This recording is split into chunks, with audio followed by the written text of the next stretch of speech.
मेरी शादी को कुछ ही दिन हुए थे जब मेरे पति के वीज़ा के कागजात पूरे हो गए और मैं कनाडा चली गई। दिल में खुशी भी थी और माँ से बिछड़ने का दुख भी। रुखसती के वक्त माँ ने मुझे गले लगाया तो मेरे आंसू रुक नहीं पाए।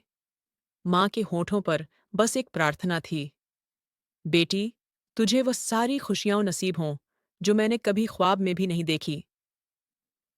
कनाडा पहुंचकर एक नई जिंदगी की शुरुआत हुई। पति बहुत ख्याल रखने वाले थे। घर खूबसूरत था और भगवान का शुक्र था कि किसी चीज की कोई कमी नहीं थी। मैं जल्दी ही नए घर के तौर तरीकों में ढल गई। हर चीज अपनी जगह थी। जिंदगी एक सलीके से चल रही थी। बस एक कमी थी, माँ की आवाज, माँ की प्रार्थनाएं, माँ की बातें। दिल अक्सर चाहता कि कुछ देर माँ से बात कर लूं, उनकी आवाज सुन लूं।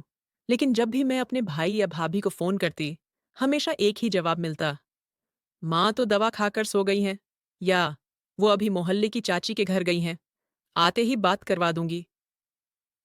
शुरू के कुछ हफ्तों तक मैंने समझौता किया। सोचा कि माँ का आराम जरूरी है।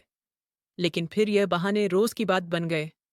दिन हफ्तों में बदले, हफ्ते महीनों में, और इस तरह साल बीतने लगे। जब भी मैं वीडियो कॉल की बात करती, भाभी कोई न कोई वजह बताकर बात टाल देती। कभी इंटरनेट का बहाना, कभी मोबाइल की बैटरी का, तो कभी यह कि माँ को फोन पर बात करना पसंद नहीं। दिल अजीब सा हो जाता। माँ की आवाज एक ख्वाब बनकर रह गई। हर रात सोने से पहले दिल में उनकी तस्वीर आती और आंखें नम हो जाती।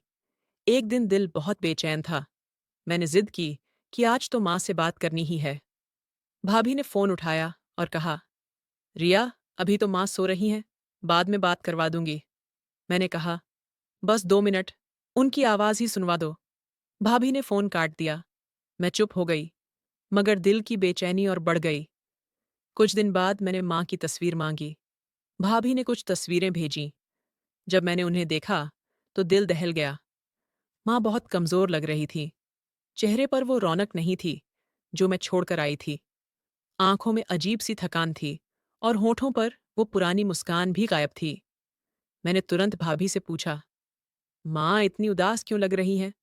भाभी ने हंसते हुए कहा, तुम्हें वहम हो रहा है। माँ बिल्कुल ठीक हैं। मैं हर महीने उन्हें डॉक्टर के पास ले जाती हूँ और दवाइयाँ भी समय पर देती हूँ। तुम तो जानती हो, माँ हमेशा से ही थोड़ी कमजोर लगती हैं। मैंने उनकी बात को नजरअंदाज कर दिया, लेकिन दिल नहीं माना। मैं हर महीने माँ की दवाइयों, कपड़ों और जरूरतों के लिए पैसे भेजती रही। भाभी कहती थी, देखो रिया, मैं तो चाहती हूँ कि माँ का पूरा चेकअप कराऊं, लेकिन टेस्ट बहुत महंगे हैं और भाई का काम भी इन दिनों सही नहीं चल रहा। मैंने बिना कुछ कहे और पैसे भेज दिए। मेरे दिल में बस एक ही ख्वाहिश थी कि माँ आराम से रहें। कई बार माँ की आवाज़ सुनने का जी चाहा। उनकी याद इतनी बढ़ गई कि जैसे ख्वाब में उनकी पुकार सुनाई देती, रिया बेटी, मेरी बच्ची। मैं नींद से जाग जाती। दिल जोर से धड़क रहा होता। मैंने कई बार अपने पति से कहा, मुझे हिंदुस्तान जाना है माँ से मिलने। वे कहते, थोड़ा और सब्र करो, तुम्हारी नौकरी अभी नई नई लगी है, छुट्टी लेना मुश्किल होगा, अगली दिवाली पर जरूर चलेंगे। इसी तरह 5 साल गुजर गए। इन 5 सालों में एक बार भी माँ से बात नहीं हो सकी। न वीडियो कॉल, न फोन पर उनकी आवाज। हर बार सिर्फ भाभी की बातें और बहाने।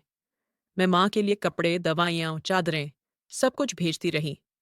हर बार यही सोचकर दिल को तसल्ली देती कि शायद माँ खुश होंगी। लेकिन दिल में एक सवाल हर दिन और गहरा होता गया, क्या माँ वाकई खुश है? क्या मुझसे कुछ छुपाया जा रहा है? एक दिन शाम को मेरे फोन की घंटी बजी। स्क्रीन पर भाभी का नाम चमक रहा था। दिल जोर जोर से धड़कने लगा। मैंने तुरंत कॉल उठाई और दूसरी तरफ जो आवाज थी वो मेरी माँ की थी। बहुत कमजोर, कांपती हुई आवाज, रिया, रिया बेटी, रिया। मेरी जुबान जैसे बंद हो गई। आंखें भर आईं। दिल जैसे रुक सा गया। लेकिन अचानक फोन कट गया। मैंने बार बार कॉल करने की कोशिश की, लेकिन फोन बंद था। उस दिन के बाद कुछ भी अच्छा नहीं लगा। हर पल एक बेचैनी घेरे रहती, जैसे कोई तूफान आने वाला हो, कोई सच सामने आने वाला हो। और फिर वो तूफान आया। इतनी शिद्दत से आया कि मेरा दिल चीख उठा। लेकिन उस हादसे से पहले मैं बस इसी सवाल में उलझी रही, मेरी माँ मुझे क्यों नहीं मिल रही? क्यों 5 साल में एक बार भी उनकी आवाज़ ठीक से नहीं सुन पाई? अब ये सवाल मेरे लिए सिर्फ सवाल नहीं रह गए थे, बल्कि एक भयानक हकीकत की शुरुआत बनने वाले थे। फ़ोन बंद होने के बाद मैंने दोबारा भाभी को कॉल की, लेकिन हर बार या तो फ़ोन बंद मिला या उन्होंने उठाया नहीं। मेरे दिल में एक अजीब-सी बेचैनी थी। वो कुछ पल माँ की काँपती हुई आवाज़, मेरा नाम लेना और फिर अचानक फ़ोन का कट जाना। ये सब अब मेरे अस्तित्व पर एक बोझ बन गया था। मुझे किसी भी चीज़ में मन नहीं लग रहा था। यहाँ तक कि मेरे पति ने भी महसूस किया कि मैं पहले जैसी नहीं रही। एक दिन मैंने हिम्मत करके भाभी को दोबारा मैसेज किया कि मुझे माँ की ताज़ा तस्वीर भेज दें। जो तस्वीर आई, उसे देखकर मेरा दिल और भी भारी हो गया। माँ का चेहरा बहुत ज्यादा कमजोर लग रहा था। आंखों के नीचे गहरे काले घेरे पड़ चुके थे। उनकी त्वचा पर अजीब सी पीली छाया थी, जैसे वह कई दिनों से बीमार हों। माथे की झुर्रियां पहले से कहीं ज्यादा गहरी लग रही थीं। मैंने उस तस्वीर को बार बार ध्यान से देखा। हर बार माँ की आंखें जैसे मुझसे कुछ कहना चाहती हों। उनके लब खामोश थे, लेकिन दिल बहुत कुछ कह रहा था। मैंने तुरंत भाभी को कॉल किया। इस बार कॉल उठा ली गई। मैंने पूछा, भाभी, ये तस्वीर कब की है? माँ ठीक है? बहुत कमजोर लग रही हैं। भाभी की हंसी फोन की दूसरी तरफ सुनाई दी। रिया, तुम्हें वहम हो रहा है? माँ बिल्कुल ठीक है। ये बस तस्वीर की रोशनी का असर है। और हाँ, उम्र की वजह से थोड़ा कमजोर तो लगती है, लेकिन मैं समय समय पर डॉक्टर से उनका चेकअप करवाती रहती हूँ। तुम फिक्र मत करो। मैंने एक गहरी सांस ली, लेकिन दिल की बेचैनी कम नहीं हुई। मुझे पिछली बार की बातचीत याद आई, जब माँ मुझसे कुछ कहना चाह रही थी। तुमने फोन क्यों काट दिया? मैंने पूछा। भाभी कुछ पल खामोश रही, फिर बोली, अरे, माँ की तबीयत थोड़ी खराब थी। बुखार में कुछ उल्टा सीधा बोल रही थी। मुझे लगा तुम परेशान हो जाओगी, इसलिए फोन बंद कर दिया। मैं चुप हो गई, लेकिन मेरे दिल की बेचैनी अब और बढ़ गई थी। कुछ दिन बाद मैंने किसी तरह अपनी व्यस्तताओं में से समय निकाला और माँ के लिए कपड़े, दवाइयाँ, गर्म चादर और उनकी पसंदीदा चीज़ें पैक की। एक बड़ा सा पार्सल तैयार किया और कुरियर करवा दिया। साथ ही एक खत भी लिखा, जिसमें सिर्फ इतना कहा था, माँ, मैं बहुत जल्द आपके पास आऊंगी। बस, आप अपना ख्याल रखिए और प्लीज़, जब भी मौका मिले, मुझे फ़ोन ज़रूर करिए। आपकी आवाज़ बहुत याद आती है। पार्सल भेजने के कुछ दिन बाद भाभी का फ़ोन आया। रिया, माँ ने तुम्हारा पार्सल देखा। बहुत खुश हुई।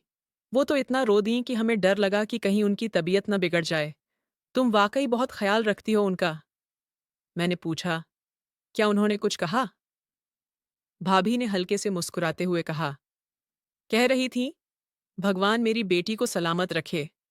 वो तुम्हें बहुत आशीर्वाद दे रही थीं। ये सुनकर दिल को कुछ सुकून मिला, लेकिन माँ की तस्वीर अब भी मेरे ज़हन में गूंज रही थी। मैंने तय किया कि इस बार उनके इलाज के लिए अलग से पैसे भेजूंगी, ताकि भाभी को कोई बहाना बनाने की ज़रूरत न पड़े। मैंने अगले दिन 500 रुपये भेजे और साथ में मैसेज किया, ये माँ के पूरी तरह के चेकअप के लिए हैं। मेहरबानी करके उन्हें किसी अच्छे स्पेशलिस्ट के पास ले जाना और रिपोर्ट्स की तस्वीरें मुझे भेज देना। भाभी ने तुरंत जवाब दिया, बिल्कुल, फिक्र न करो, मैं पूरी तरह से चेकअप करवाऊंगी। तुम बहुत अच्छी बेटी हो। दिन बीतते गए। मैं हर दूसरे तीसरे दिन मैसेज करती, लेकिन रिपोर्ट्स की कोई तस्वीर नहीं आई। कभी कहा जाता कि डॉक्टर का अपॉइंटमेंट नहीं मिला, कभी कहा गया कि टेस्ट की रिपोर्ट अभी आई नहीं है, और कभी बहाना दिया गया कि माँ को बुखार है, इसलिए जाना मुमकिन नहीं हुआ। एक दिन माँ का सपना आया। वो जमीन पर बैठी थीं, हाथ में मेरी तस्वीर थी और कह रही थीं, बेटा, मैंने तो तुझे पाला था, तुझे सबसे ज्यादा चाहा था, और अब मुझे कोई नहीं सुनता। मैं उनके पास जाना चाहती थी, लेकिन जैसे मेरे कदम जमीन से चिपक गए हों। नींद खुलते ही मैं जोर जोर से रोने लगी। दिल तेजी से धड़क रहा था और पूरा शरीर पसीने से तरबतर था। मैंने उसी वक्त अपने पति से कहा, मैं फौरन हिंदुस्तान जाना चाहती हूँ। उन्होंने मेरी हालत देखकर पूछा, क्या हुआ? मैंने उन्हें सब कुछ बताया, माँ की हालत, सपना, भाभी की बातों में छिपा झूठ, सब कुछ। वो चुपचाप मेरी बातें सुनते रहे, फिर धीरे से बोले, रिया, सब कुछ ठीक है, बस तुम्हें शायद कोई गलत फहमी हो रही है। वो मुझे काफी देर तक तसल्ली देते रहे। मैंने सिर हिलाया, लेकिन दिल में एक अजीब सी बेचैनी थी। मैंने फोन किया और वो आवाज आज भी मेरे कानों में गूंजती है। रिया, बेटी, रिया। वो लरजती, सिसकती, टूटी हुई आवाज जैसे मेरी हड्डियों में उतर गई। मैंने एक पल के लिए यकीन ही नहीं किया कि यह माँ की आवाज थी। 5 साल बाद पहली बार उनकी जुबान से अपना नाम सुना था। दिल धड़कना ही भूल गया। मैं रोते हुए फोन के दूसरे छोर पर चिल्लाई, माँ माँ क्या हुआ? लेकिन अगले ही पल कुछ शोर हुआ और फोन कट गया। फिर तुरंत मैंने बार बार वही नंबर मिलाया, मगर अब फोन बंद जा रहा था। मेरी आंखें नम थीं और दिल में ऐसी बेबसी उतर आई जिसे शब्दों में बयां नहीं किया जा सकता। रवि ने जब मेरी हालत देखी तो तुरंत पास आकर बैठ गए। मैंने उन्हें बताया कि माँ की आवाज आई थी। वो मुझे पुकार रही थीं, जैसे बहुत बेबस हों, जैसे किसी मुसीबत में हों। रवि ने कहा, तुम अपने भाई को फोन करो, हो सकता है कुछ हुआ हो। मैंने फौरन भाई को कॉल की। दूसरी तरफ से उनकी रोज की लापरवाह आवाज आई, अरे बहन, सब ठीक है? मैंने जल्दी से पूछा, भाई माँ ठीक है? उनकी आवाज आई थी मेरे फोन पर। वो मुझे पुकार रही थीं।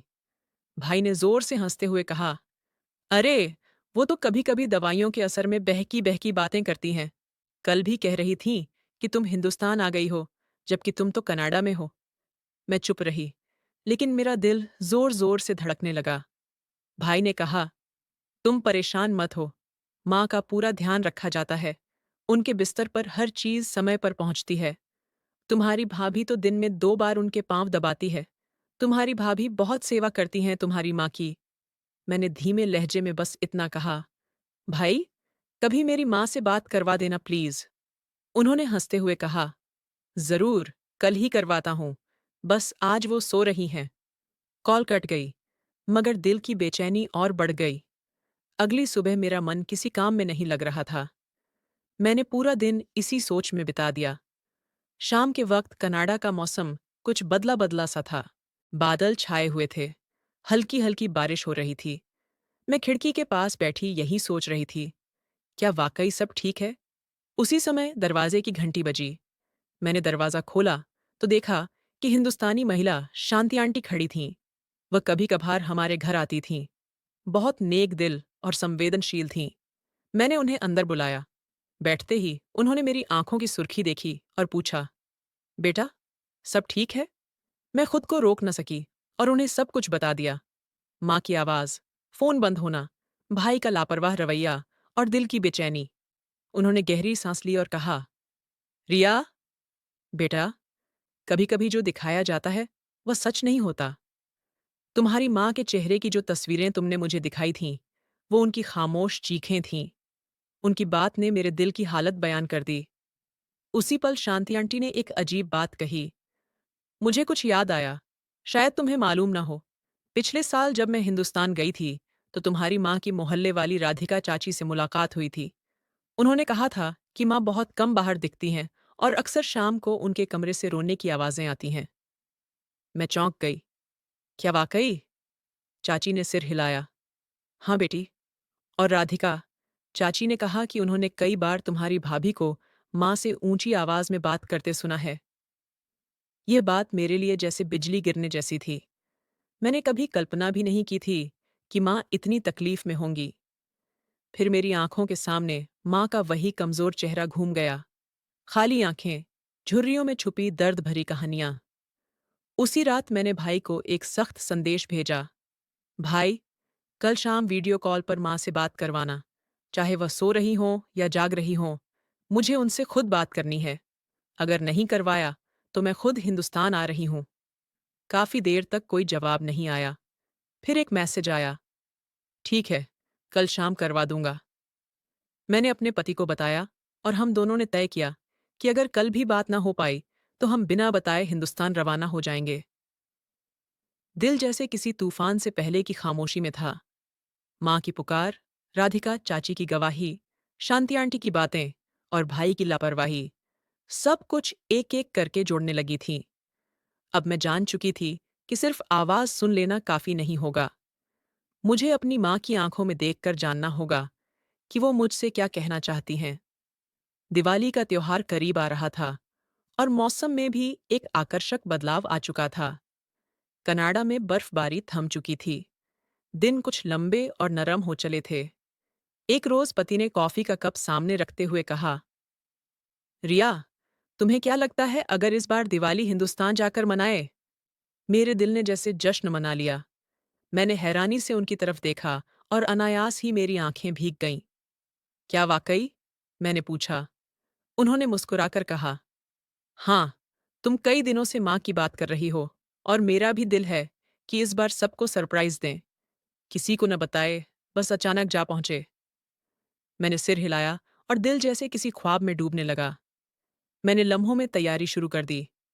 दिवाली की शॉपिंग की। माँ के लिए नई चादर, नया सूट, एक नरम कंबल, खुशबू और उनके पसंदीदा बादाम रखे। भतीजियों के लिए खिलौने, कपड़े और चॉकलेट्स। भाई के लिए कपड़े और भाभी के लिए जरूरी सेट, ताकि कोई शिकायत न रहे। सफर लंबा जरूर था, मगर दिल की खुशी ने हर थकान भुला दी।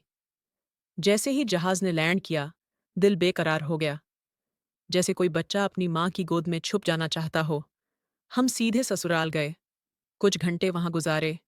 फिर अगली सुबह मैंने पति से कहा, चलो, आज माँ के घर चलते हैं। हमने गाड़ी में सारे तोहफे रखे और चुपचाप रवाना हो गए। दिल खुशी से धड़क रहा था, मगर साथ में एक अनजानी सी घबराहट भी थी।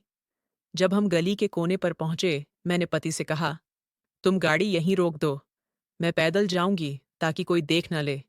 मैंने धीरे धीरे कदम बढ़ाए, तोहफों से भरा बैग कंधे पर लटकाए, दिल में माँ की मुस्कान की कल्पना ली। दरवाजे के पास पहुंची, लेकिन वह दरवाजा, जो हमेशा बंद रहता था, आज खुला था। मुझे अजीब सा लगा, जैसे कुछ असामान्य हो रहा हो। आंगन से कुछ शोर सुनाई दे रहा था।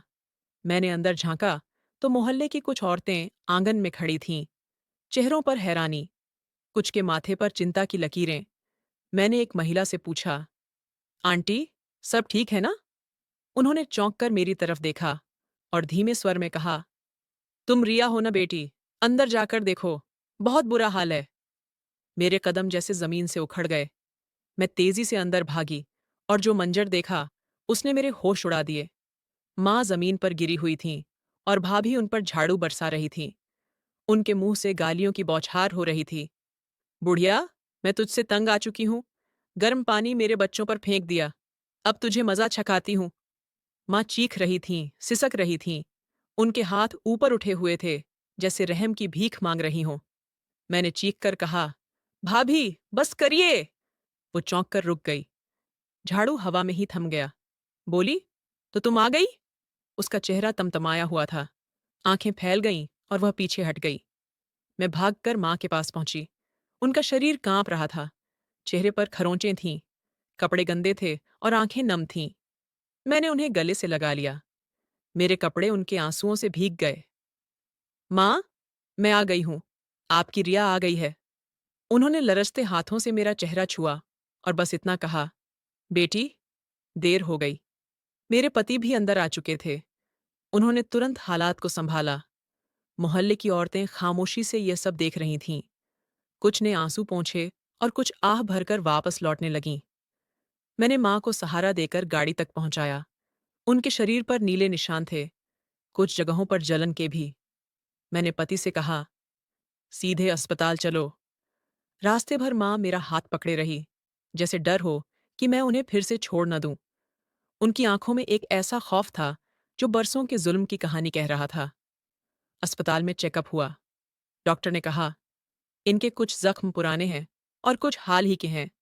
शरीर बेहद कमजोर है, खून की कमी है और मानसिक तनाव के भी लक्षण हैं। मेरा दिल जैसे किसी ने भींच लिया। मैंने सिर झुकाया और माँ के कदमों में बैठ गई। माँ, अब मैं आपको कहीं नहीं जाने दूंगी।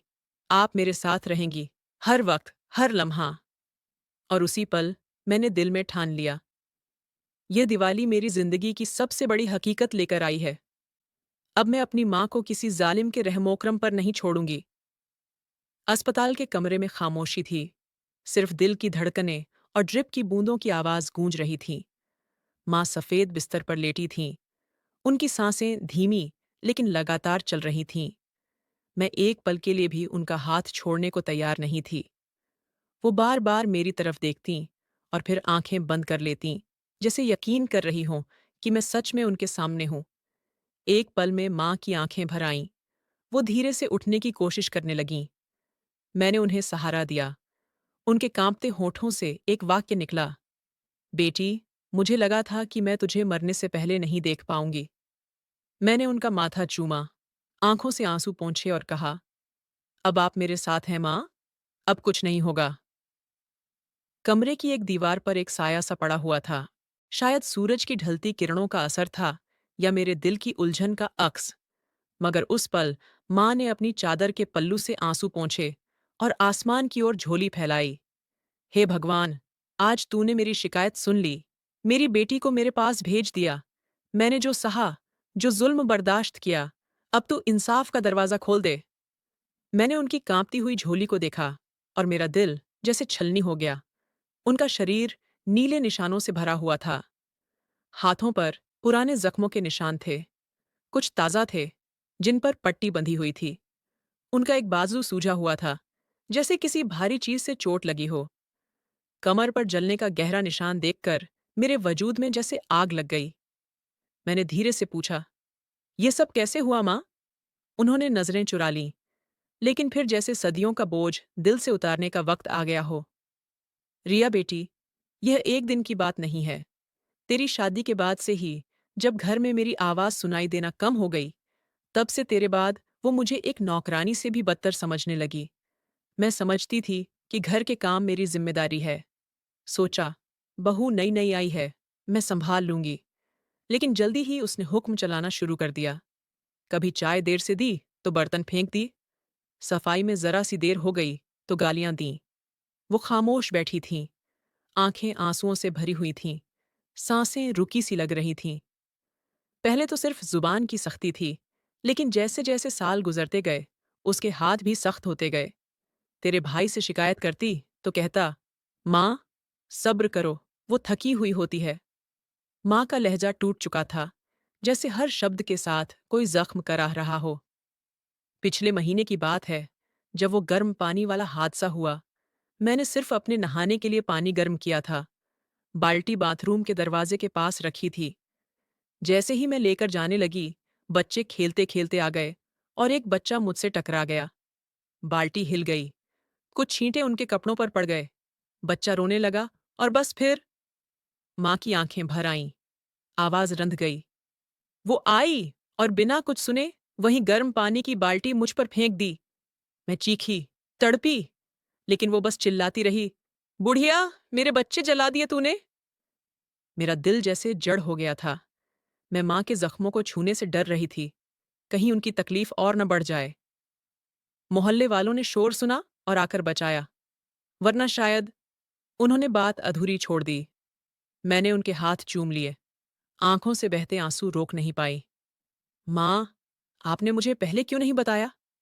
उन्होंने हल्की सी मुस्कान दी, मगर वो मुस्कान दरअसल एक परख थी, दर्द और मजबूरी की। बताती भी तो क्या बताती? तुझे तकलीफ होती, तेरे घर का सुकून खराब होता। मैं तो बस चाहती थी कि तू खुश रहे। मैंने उनकी पेशानी को चूमा और दिल ही दिल में एक पक्का निश्चय किया, अब उनकी जिंदगी की हर तकलीफ का हिसाब मैं खुद लूंगी। रात देर तक मैं अस्पताल के पास वाले कमरे में माँ के साथ बैठी रही, उनका हाथ पकड़कर, उनका सिर सहलाते हुए। मैं यही सोचती रही कि क्यों हमें वक्त रहते उन लोगों की सच्चाई नजर नहीं आती, जिन्हें हम सब कुछ मान बैठते हैं। दिवाली की खुशियां अब मेरे लिए सिर्फ एक बनावटी तीज त्योहार बनकर रह गई थीं। मेरे लिए असली दिवाली वही लम्हा होगा, जब माँ की आंखों में आंसू की जगह सुकून और लबों पर डर की जगह प्रार्थना होगी। और उस लम्हे का मैं इंतजार नहीं करूंगी, मैं खुद उस लम्हे को लेकर आऊंगी। अस्पताल से लौटने के बाद मैंने खुद को एक नई जंग के लिए तैयार किया। अब मामला सिर्फ जज्बातों का नहीं था, अब यह मेरी माँ की जिंदगी का सवाल बन चुका था। उस माँ की, जिसने अपनी पूरी जिंदगी मेरी खुशियों के लिए कुर्बान कर दी, जिसने अपनी ख्वाहिशों का गला घोंटकर मुझे बुलंदियों तक पहुंचाया। और आज वो किसी के रहमोकरम पर जिंदगी के आखिरी दिन गुजार रही थी। 2 दिन के इलाज के बाद जब माँ की हालत कुछ बेहतर हुई, तो मैंने भाई को फ़ोन किया। मैं जानती थी, अब ये बात सिर्फ़ औपचारिक नहीं रह गई, बल्कि एक निर्णायक बातचीत होने वाली थी। दूसरी तरफ से आवाज़ आई, हल्की सी जल्दबाज़ी और लापरवाह अंदाज़ में। हाँ, माँ कैसी हैं? मैंने सब्र से जवाब दिया। भाई, माँ अब बेहतर हैं, लेकिन जो कुछ हुआ है, वो माफ़ी करने के लायक नहीं है। वो तुरंत बोल पड़ा। देख बहन, माँ को आदत है बात को बढ़ा चढ़ाकर पेश करने की। तू जानती है, छोटी-छोटी बातों पर रोना, शिकायतें और मेरी बीवी, वो तो दिन-रात उनकी सेवा करती है। मैंने अपने दिल में उबालते गुस्से को बमुश्किल रोका। भाई, मैंने अपनी आँखों से माँ की हालत देखी है। उनके जिस्म पर ज़ख्म, जलने के निशान, कमज़ोरी, ये सब किसी छोटे-मोटे मसले का नतीजा नहीं हो सकता। वो हँसकर बोला, रिया, तुम जज़्बाती हो रही हो। बस वही लम्हा था, जब मैंने दिल में एक पक्का फ़ैसला कर लिया। भाई, अब मैं यह सब नहीं सुन सकती। मैं माँ को अपने साथ कनाडा ले जा रही हूँ। उनकी बाकी ज़िंदगी में उन्हें वो सुकून मिलेगा, जिसकी वो सच्ची हकदार हैं। दूसरी तरफ खामोशी छा गई। फिर एक ठंडा सा जवाब मिला, तुम्हारी मर्ज़ी, जो बेहतर समझो, वो करो। फ़ोन बंद करने के बाद मैं देर तक माँ के बिस्तर के पास बैठी रही। उन्होंने धीरे से मेरा हाथ थामा और पूछा, बेटी, तुम मुझे अपने साथ ले जा रही है ना? मैंने उनके हाथ पर प्यार से चूमा और कहा, माँ, तंग तो वे लोग होते हैं, जिनका दिल छोटा होता है। आप तो मेरे दिल की सबसे बड़ी प्रार्थना हैं। दिवाली का दिन आ चुका था, मगर हमारे लिए यह दिन रीति-रिवाज की खुशियों से हटकर एक नए सफ़र की शुरुआत था। सभी तैयारियां पूरी कर ली गई थीं। मैंने माँ के लिए नया कपड़ा निकाला, उनके लिए नरम जूते खरीदे और उनकी वह माला, जो वे हमेशा झपती थीं, ध्यान से सामान में रखा। जब हम एयरपोर्ट पहुंचे, तो माँ की आंखों में एक अजीब सी चमक थी, जैसे बरसों की कैद के बाद रिहाई मिलने वाली हो। वे बार-बार पीछे मुड़कर देखतीं, जैसे कोई उन्हें पुकार रहा हो, मानो किसी कोने में उनके जख्मों की गवाही छुपी हो। मैंने उनका हाथ मजबूती से थाम लिया और कहा, माँ, पीछे कुछ नहीं है, अब आगे सिर्फ मोहब्बत है। कनाडा पहुंचकर मैंने उनके लिए घर में एक अलग कमरा तैयार किया। मुलायम बिस्तर, गर्म रखने वाला हीटर, उनकी पसंद की छोटी सी जगह, गीता पढ़ने का कोना और खिड़की के सामने एक कुर्सी, जहां वे धूप में बैठ सकें। मैं चाहती थी कि उन्हें वह हर सुविधा मिले, जिससे वे अब तक वंचित रही थीं। पहले ही हफ्ते में उनकी तबीयत में साफ फर्क नजर आया। उनका चेहरा खिलने लगा, आवाज में आत्मविश्वास लौट आया। वे नरमी से बोलने लगीं और सबसे बढ़कर वे मुस्कुराने लगीं। मेरी छोटी बेटी उनसे लिपट कर कहती, नानू, आप कहानी सुनाइए ना? तो माँ अपनी हंसी छुपाते हुए कहती, पहले खजूर खा, फिर सुनाऊंगी। हमने उन्हें एक अच्छे डॉक्टर को दिखाया। पूरा चेकअप हुआ। डॉक्टर ने रिपोर्ट देखकर कहा, ये महिला बहुत लंबे समय से मानसिक और शारीरिक तकलीफ में रही है, लेकिन अगर सही देखभाल हो, तो उम्र के इस पड़ाव में भी अच्छा समय गुजार सकती है। मेरा दिल ईश्वर के चरणों में झुक गया। मैंने दिल ही दिल में शुक्र अदा किया। अब मैं रोज उनके साथ बैठती हूँ, उनसे पुरानी बातें सुनती हूँ। वे अपनी जवानी की कहानियां सुनाती हैं, पिताजी का जिक्र करती हैं और अक्सर कहती हैं, रिया, तुम आ गई हो ना? अब मुझे कुछ नहीं चाहिए। एक दिन माँ माला जप रही थीं। उनकी प्रार्थनाओं में आंसू शामिल थे। पूजा के बाद मैंने उनसे पूछा, माँ, आज क्या दुआ मांगी? उन्होंने धीरे से कहा, मैंने भगवान से प्रार्थना की थी कि जिस दिन भी मौत आए, वह रिया के आंगन में आए, सुकून से। मैं उनके कदमों में बैठ गई।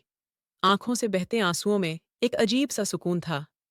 वो सुकून, जो सिर्फ एक बेटी अपनी माँ को बचा लेने के बाद महसूस करती है। अब मेरा हर दिन उनकी सेवा में गुजरता। उनके लिए वही पकाती, जो वह चाहती।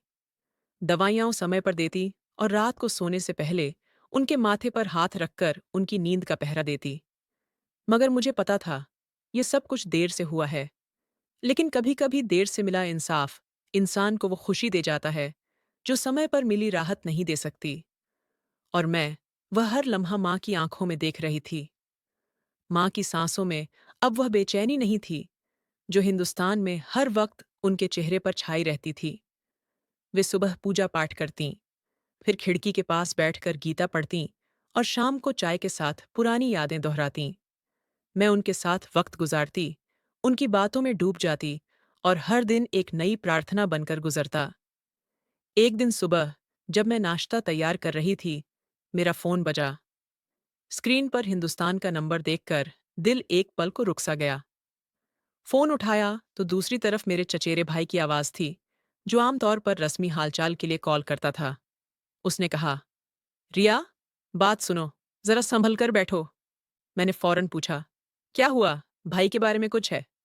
उसने कहा, नहीं, भाई बिल्कुल ठीक है, मगर तुम्हारी भाभी का एक्सीडेंट हो गया है। बहुत बुरा एक्सीडेंट। मेरे हाथ से चम्मच गिर गया। मैंने घबराकर पूछा, क्या? कैसा एक्सीडेंट? उसने धीरे से कहा, बहुत बुरा हुआ है रिया, दोनों टांगें कट गई हैं। वह हॉस्पिटल में है, बहुत तकलीफ में है। मेरा बदन जैसे सुन्न पड़ गया। मैं सोफे पर बैठ गई और चेहरा हाथों में छुपा लिया। ये वही भाभी थी जिनके जुल्म की दास्तानें मेरे दिल पर जख्म बन चुकी थीं। भाई ने आगे कहा, तुम्हें पता है, वो लगातार रो रही हैं और बार बार एक ही बात कह रही हैं, माँ से कहना, मुझे माफ कर दें, मैंने उन पर बहुत जुल्म किए, भगवान ने मुझे सजा दे दी। मेरे रोंगटे खड़े हो गए। पूरे जिस्म में जैसे एक सनसनी सी दौड़ गई।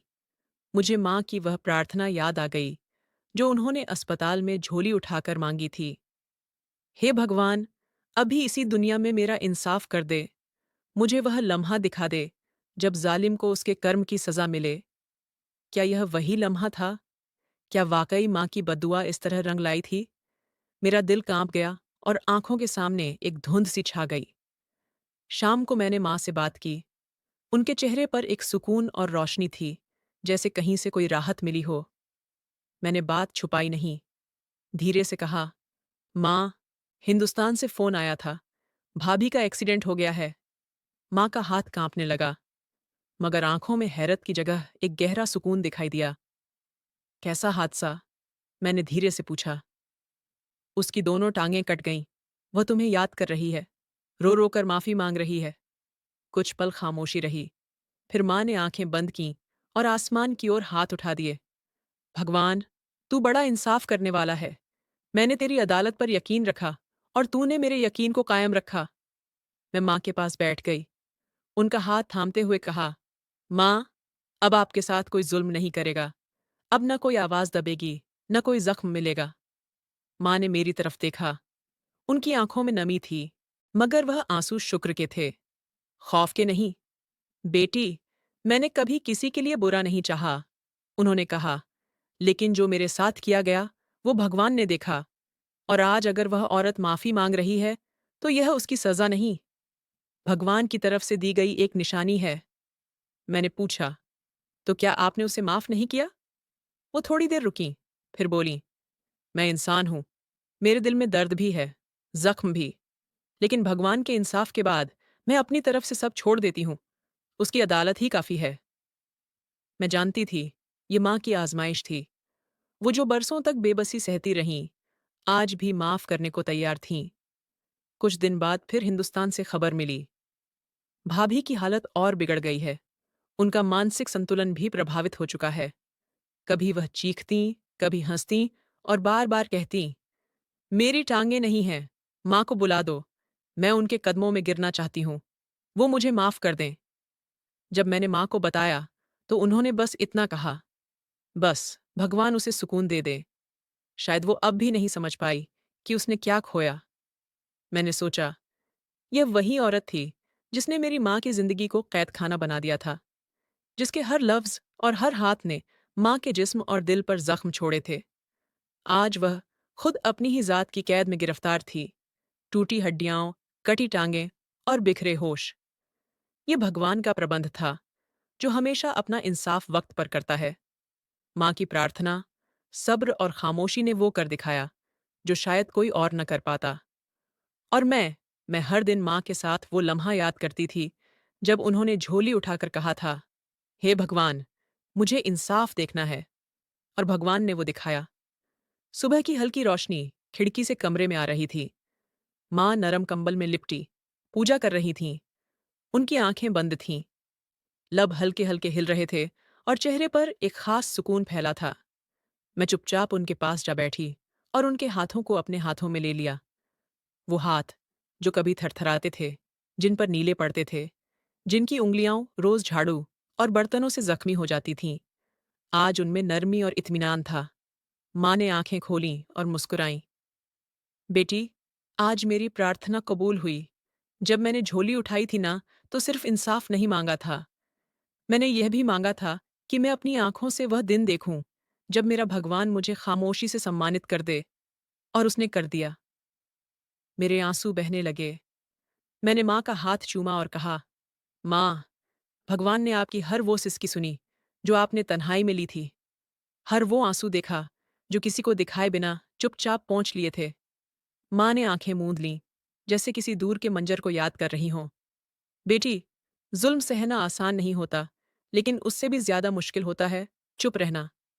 मैंने बरसों सब कुछ इसलिए सहा, ताकि मेरा घर बिखर ना जाए, तेरी जिंदगी पर कोई साया न पड़े। मैंने अपने हक के लिए आवाज नहीं उठाई, बस अपने भगवान से कहा, और आज उसने मेरी मान होने की लाज रख ली। मैंने धीरे से उनके पैरों पर सिर रख दिया। माँ, मुझे अफसोस है कि मैं देर से आई। काश पहले आ जाती, तो शायद आपको यह सब कुछ सहना न पड़ता। उन्होंने मेरे सिर पर हाथ रखा और कहा, नहीं बेटी, तू समय पर आई है। इतना भी समय नहीं बीता था कि मैं खामोशी से इस दुनिया से चली जाती और तुझसे कुछ कहे बिना रुखसत हो जाती। मेरा भगवान मुझे उस समय भी सुन रहा था, जब तुझसे मुझे बात नहीं करने दी जाती थी। वे दिन जो मैंने अंधेरे में बिताए, आज वही दिन मेरे लिए रोशनी बन गए हैं। उनकी आंखों से बहते आंसू अब खुशी के थे। मुझे लगा, शायद भगवान ने उन्हें एक नई जिंदगी दी है। तभी मेरे फोन की घंटी बजी। स्क्रीन पर हिंदुस्तान का नंबर चमक रहा था। मैंने फोन साइलेंट कर दिया। माँ ने पूछा, कौन है? मैंने कहा, शायद वही लोग अब बार बार फोन करते हैं। भाभी की हालत दिन ब दिन बिगड़ रही है। कहते हैं वह हर वक्त माँ माँ कहती रहती है। माँ ने गहरी सांस ली और कहा, भगवान उस पर रहम करे बेटी। मैंने माफ कर दिया। मैंने हैरानी से उनकी ओर देखा। हाँ बेटी, उन्होंने कहा, मैंने भगवान से इंसाफ मांगा था, बदला नहीं। और जब उसने इंसाफ दे दिया, तो अब मेरा दिल खाली है। बस भगवान का शुक्र है। मैंने दिल ही दिल में सोचा, यही वह पवित्रता है जो केवल एक माँ के हिस्से में आती है। बरसों तक जुल्म सहने के बावजूद वह दिल में नफरत नहीं पालती। उसी दिन शाम को माँ ने कहा, चलो बाहर चलते हैं। तुम्हारे घर के सामने उस पार्क को दिखाओ, जहां बच्चे खेलते हैं। मैंने तुरंत व्हील चेयर निकाली, माँ को बिठाया और धीरे धीरे पार्क की ओर ले गई।